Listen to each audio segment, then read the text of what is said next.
اور بھائی کے حوالے سے بھی دعا کر لیں، اللہ اس کے دل کو مہربان کر دے اور مہربان سے زیادہ ذمہ دار کر دے۔ جب وہ وعدہ کر لیتا ہے کہ بھی میں مدد کروں گا، پھر وعدہ نہیں کرتا، تو یہ بہت غلط بات ہے۔ اس لیے سکوت جو ہے، اس لیے سکوت کو کتنا اچھا حدیث نے فرمایا کہ من سکت نہ، جو خاموش رہا وہ جو ہے وہ نجات پا گیا۔ تو بھائی کو چاہیے منہ سے بولے ہی نہ، کہو کہ بہن بس تمہاری اس مطالبے پہ میں خاموش سکوت اختیار کرتا ہوں، تو اللہ کے بچ جائے گا۔ لیکن یہ وعدہ کر لیتا، ہاں بہن کوئی مسئلہ نہیں، ہاں اگلے ہفتے دے رہا ہوں بھائی، ہاں 1 لاکھ دوں گا، میں 2 لاکھ دوں گا، یہ کوئی بات ہے؟ ہماری بہن ہو اور تم، یہ ایسے بڑے ترم خان دیکھے میں نے، بڑی بڑھ کے مار کے نکل لیے، اس کے بعد خبر ہی نہیں۔ بھئی آپ نے وعدہ کیا، اور چھوڑو یار، وہ مجلس محفل میں ذرا لگا دی بڑک، اچھا ٹائم پاس کے نکلے۔ یہ ہمارے پاس بھی بہت سے ایسے ترم خان آتے ہیں، اور حضرت یہ مسجد مدرسہ کو مسئلہ ہی نہیں، یہ کوئی بات، میں یوں دیتا ہوں وہ دیتا ہوں، نکل لیے۔ کہتے جی اس نے وعدہ کیا، میں نے کہا مجھے پتہ ہے، ایسے بہت دیکھے میں نے، تبھی میں بغیر استخارے قبول ہی نہیں کرتا۔ میں یہ کہتا ہوں بھائی آپ دینا چاہتے ہیں، میں پہلے استخارہ کروں گا، اللہ سے پہلے رجوع کروں گا، اللہ تبارک و تعالیٰ ظاہر کریں گے کہ ہاں اس کا قبول کر لو، تو پھر میں تمہیں اطلاع کر دوں گا، ورنہ میں معافی چاہتا ہوں، میں قبول نہیں کر سکتا۔ کیونکہ اللہ جب کہہ دے کہ ہاں قبول کر لو، تو اس کا مطلب اللہ کو پتہ یہ دے گا، تبھی ہم اس کو بتا دیتے ہیں۔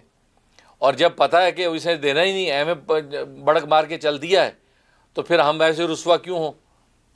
اللہ کا دین رسوا کیوں ہو؟ اللہ کے دیندار بندے رسوا کیوں ہوں؟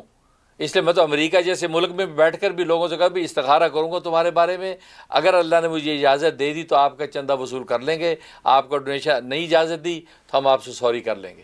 اور وہی ہوتا ہے جس کی اجازت نہیں ہوتی ہم اس سے رابطہ ہی نہیں کرتے۔ اگر وہ بیچارہ نیک دل ہوتا ہے، بار بار رابطے کرتا ہے، جی کیا حکم آیا، اب اس کو بتا دیتے کہ بھئی دیکھو یہاں کی زبان میں آپ کا کریڈٹ اپروو نہیں ہوا۔ کیونکہ بہت سے دوست ہمیں پوچھتے یار ہمارا کریڈٹ اپروو ہوا کہ نہیں، مصعب سے پوچھو، حضرت سے پوچھو، تو وہی والی بات ہے، کریڈٹ اپروو نہیں ہوا تو مطلب ہے کہ اس کو یوں کہنا پڑتا ہے، ورنہ ہم فون کر کے اس کو رسوا نہیں کرنا چاہتے، دل نہیں دکھانا چاہتے، ہم خاموش ہو جاتے ہیں۔ تو اس سے لیکن آپ وعدہ کر لیں، کمٹمنٹ کر لیں، تو پھر اس کو پورا کریں بھائی۔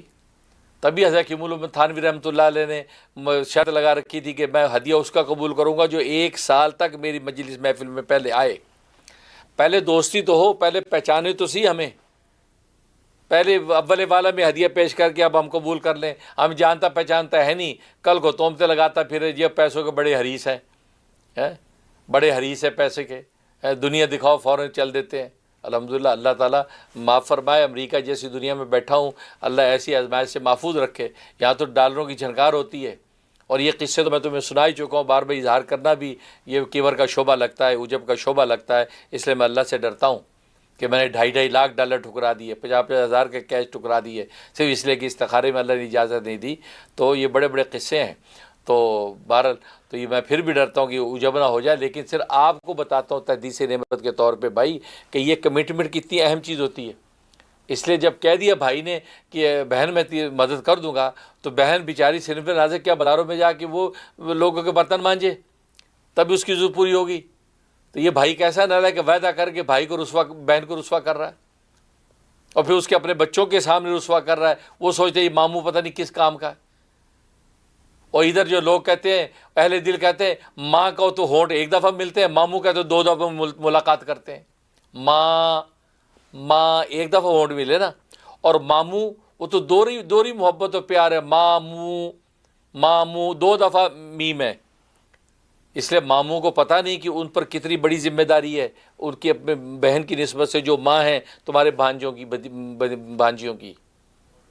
اس لیے اول تو تمہارے ابا کو میں نصیحت کرتا ہوں کہ وہ کمٹمنٹ پوری کریں اور وہ دے دیں، ورنہ یہ آج مرے کل دوسرا دن، اور اللہ کے یہاں پوچھو گے بہن سے وعدے کیے تھے، اور وعدے واجب ہو جاتا ہے پورا کرنا اس کو، تو وہ پورے کیوں نہیں کیے؟ اسی پہ پکڑے گئے تو کس مال پیسے پہ مان ہے بھائی، اس کی کوئی حیثیت نہیں ہے۔